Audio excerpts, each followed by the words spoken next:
Hi, my name is Jerald Simon. I'm the founder of Music Motivation and the creator of the Cool Songs Club. And every week I come out with piano fundamental lessons. These are lessons that help teach music theory the fun way. So in today's lesson, we're going to talk about a fun exercise to learn how to play all major octave chords in every key. Let me play the exercise for you, and then I'll explain and teach you how to do this so you can practice it yourself. Watch this.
Now, it's kind of a more intermediate level, maybe advanced for some people, exercise, but what we were doing, we were playing octave chords. Now, an octave just means 8.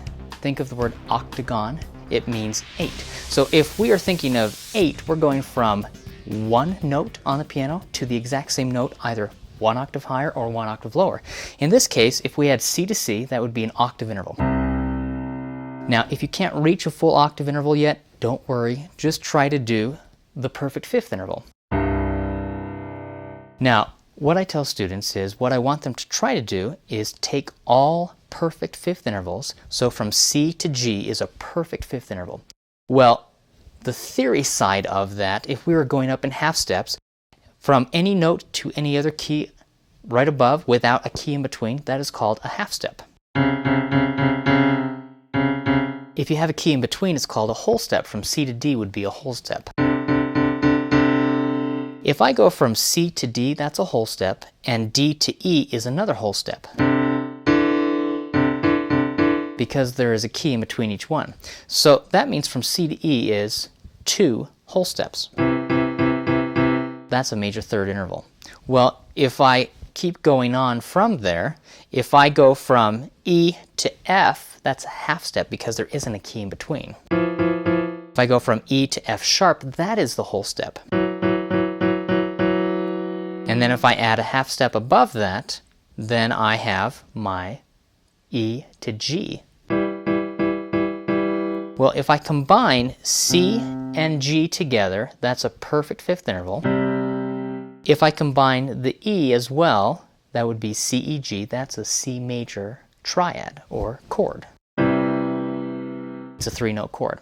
Well, to begin with, I have students take the fifth interval, the perfect fifth interval, and we're just going to go up in half steps. Think of it like taking a finger, and you can start on any key, and just moving up half a step from, in this case, if I go from C, then I would go to C sharp because there isn't a key in between. Remember, half step means there isn't a key in between. So if I go up, I'm going to start on C.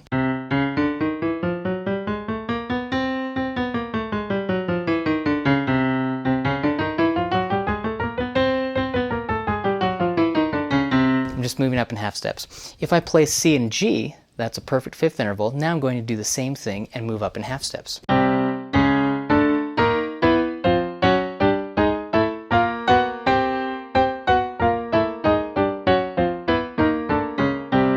If I add the third interval, then I'm going to be playing a C major triad. Now this is my C major chord. It's a 3-note chord. I'm going to move up in half steps, playing all of the major chords. C major. Move up half step, and you can think of it like walking every finger up chromatically. We're just moving up in half steps. That's a C sharp major chord. That's a D major chord. That's an E flat major chord. That's an E major chord. That's an F major chord. That's an F sharp major chord. That's a G major chord. That's an A flat major chord. See, I have A flat, C, E flat. That's an A major chord, A, C sharp, E. That's a B flat major chord, B flat, D, F. That's a B major chord, B, D sharp, F sharp. And then we're back to C major. And I've pulled these fingers back so you can see and have a better chance of understanding what I'm playing. But if I want to add an octave interval, I'm just playing C to C. So if you can, try to go up chromatically in half steps playing all octave intervals.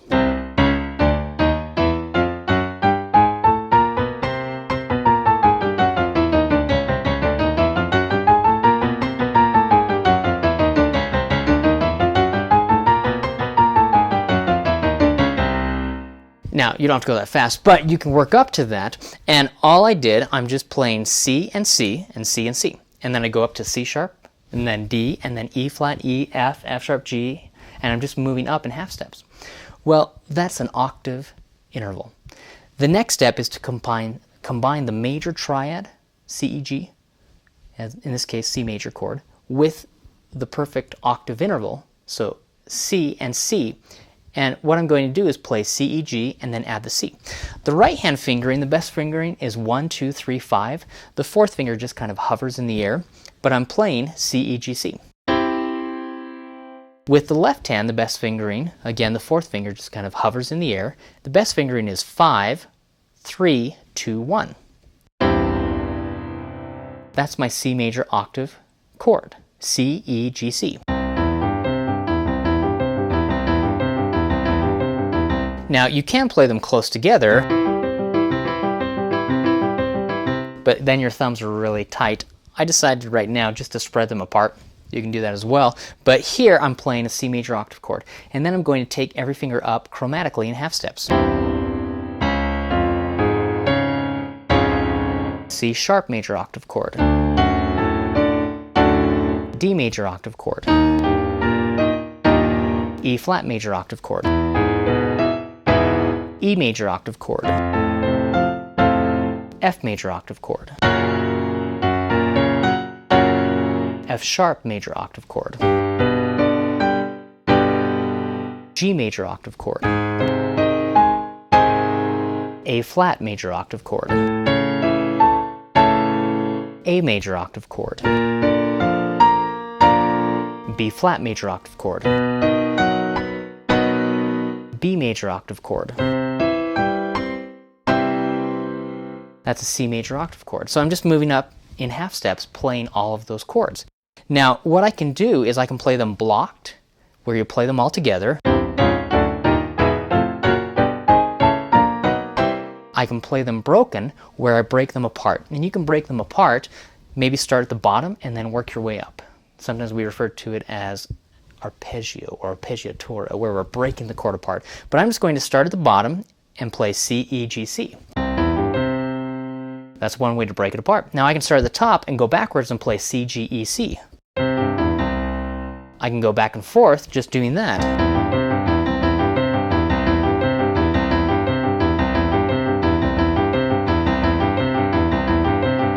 Which is a great exercise to practice, and you can do that in every key.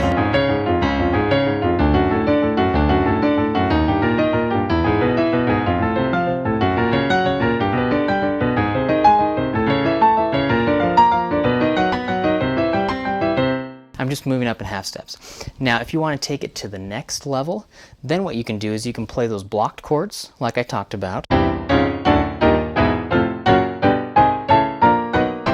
But you can play outside interval and then inside interval.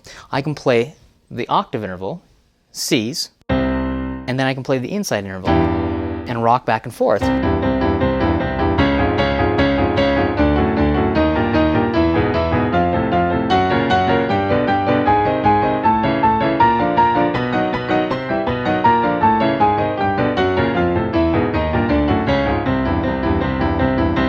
You can just move up in half steps. It's a great warm-up, a great exercise. But then, what I showed at the very end, we started going in the opposite direction. See, up until now we've been going up together, parallel.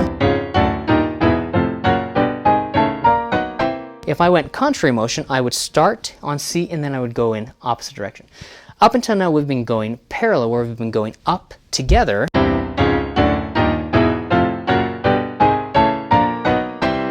If I want to, I can actually start on the C major octave chord, where then we go in contrary motion. Right hand goes up half step, left hand goes down half step.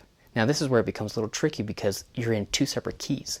So watch, if I start with a C major octave chord, then my right hand goes up and the right hand plays a C sharp major octave chord, while the left hand goes down and plays a B major octave chord. Then the right hand goes up and plays a D major octave chord, while the left hand goes down and plays a B flat major octave chord. Then the right hand goes up and plays an E flat major octave chord, while the left hand goes down and plays an A major octave chord. Right hand goes up and plays an E major octave chord, while the left hand goes down and plays a, you can think of it as an A flat or G sharp octave chord, however you want to, but I'd say A flat major octave chord. Right hand goes up and plays an F major octave chord, left hand goes down and plays a G major octave chord. Now, right hand goes up and plays an F sharp or G flat major octave chord. Left hand goes down and plays an F sharp or G flat major octave chord. That is your checkpoint. Once you've hit that, both hands are playing the exact same chord. So that's your checkpoint. Then you know you're on. Now, right hand goes up and plays a G major octave chord. Left hand goes down and plays an F major octave chord. Right hand goes up and plays an A flat major octave chord. Left hand goes down and plays an E major octave chord. Right hand goes up and plays an A major octave chord. Left hand goes down and plays an E flat major octave chord. Right hand goes up and plays a B flat major octave chord. Left hand goes down and plays a D major octave chord. Right hand goes up and plays a B major octave chord, and the left hand goes down and plays a D flat major octave chord. Right hand goes up and plays a C major octave chord, and the left hand goes down and plays a C major octave chord.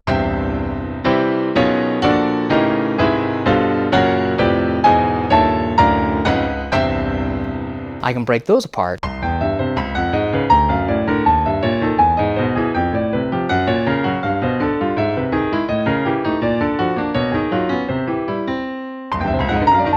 You can go faster, you can go slower, however you want to do it. With my own students, I actually take it to the next level, and this is a very difficult challenge. My students, at first, they hate it, really hate it, and then they really start to enjoy it, because what I say is, now do every inversion, where I will have them just with one hand to begin with, do root position, first inversion, second inversion. The best fingering is 1, 2, 3, 5 in root position. That's a C major octave chord root position. And then if I go up and put my thumb on E, then I would play 1, 2, 4, 5 is the best position for the fingers for first inversion. Now I'm playing a C major octave chord in first inversion. And then if I go up and put my thumb on G, now I'm going to play G, C, E, G. This is second inversion. It's a C major octave chord still, but we are in second inversion. 1, 2, 3, 5 is the best fingering for second inversion. And then I go up.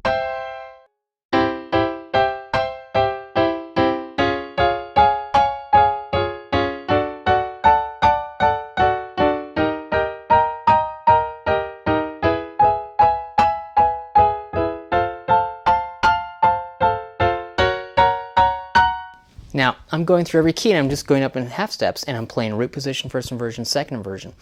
Now, this is where my students really hate it at first, and then they love it and they can't wait to play this exercise. But at first, the first few weeks of playing this exercise, they can't stand it, and I understand exactly why. But I have them go in contrary motion,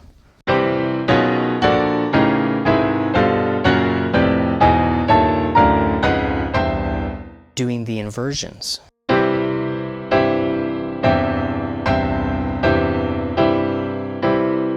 C major. Now, that wasn't too difficult, but then when we get to C sharp major with the right hand and B major with the left hand,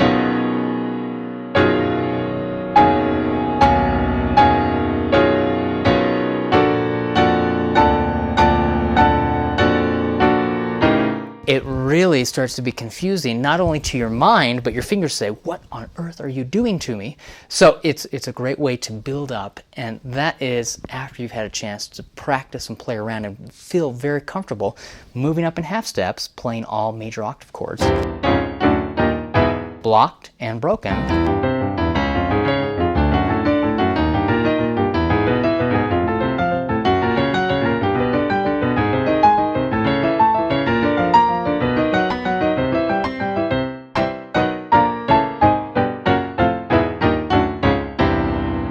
Now, once you've done all of that, then you can start to go up and down, maybe 2 octaves, 3 octaves, breaking them apart where you can start. And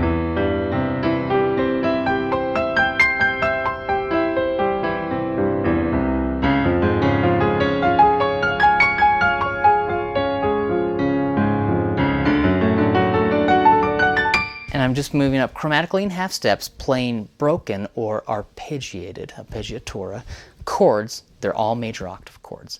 So hopefully this will give you some ideas about how you can start playing all major octave chords on the piano, and it's a fun exercise. It really helps build up your strength. But then play around with it.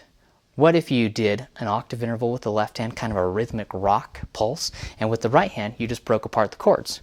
Try to play something fun like this.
Hopefully that's a fun introduction and a fun example of what you can do just with major octave chords in every key, moving up chromatically in half steps. Try it, play around with it, see what you can come up with. I hope you've enjoyed this video. I'd love to have you watch all of my other videos. If you go to youtube.com/Jerald Simon, you can see all of my weekly videos I come out with to help teach music theory the fun way. I'd love to have you watch those. Leave a comment below what type of video you'd like to have me create next. Every week I create videos in part for you. I have piano teachers and piano students all around the world who are using my cool songs or watching my videos, using my music books, and so I create these videos to better help you. Let me know what you would like to see me create and what style of music you'd like to learn, what chords, what theory. If you'd like to learn more about arranging or improvisation or composition, leave a comment below. Let me know what you'd like to see, and I will create a video just for you. Thanks so much. Hope you guys have a fun time practicing all major octave chords in every keys. Have a great time. Play around with it, see what you can do, but I think you guys will have fun playing with all major octave chords, and it will strengthen your fingers. You'll be stronger, and you'll be able to sight read better. You'll be able to play better because it will help you in all you do as you start realizing that all of these keys, it doesn't matter what key you're in, they're all the same. Some people are afraid of a key signature that has 7 sharps. It's just because it's more of a mental block than it is a muscular block. And what you have to do is practice and build up where you're playing in every key. And the best way to do that is to move up chromatically in half steps. So play around, see what you like, see what you think. Let me know if you have any comments or if you have any concerns or if you have any questions about anything. Leave a comment below, and I'd love to respond to your comment. Thanks so much. See you guys. Bye.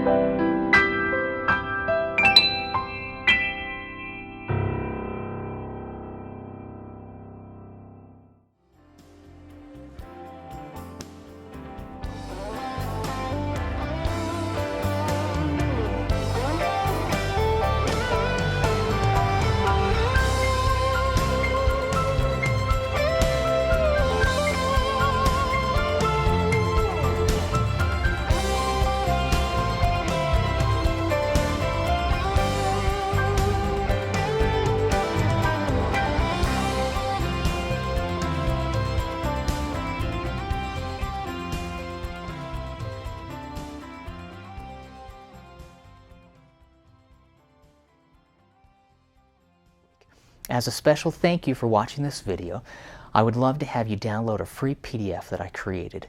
It is titled 20 Ways to Motivate Teen Piano Students to Want to Play the Piano the Fun Way. It's a 130-page PDF book that I created, and I'd love to have you download this book. If you need ideas on how to motivate teen piano students, or if you are a teen and you're looking for some fun ways to be motivated, please download this resource. If you go to coolsongsclub.com/free book, you can download the free PDF. It's a great resource, and it even includes 30 free cool songs that I've composed from my Cool Songs series at coolsongsclub.com. I'd love to have you check it out. Thanks so much for watching. Have a great day. See you.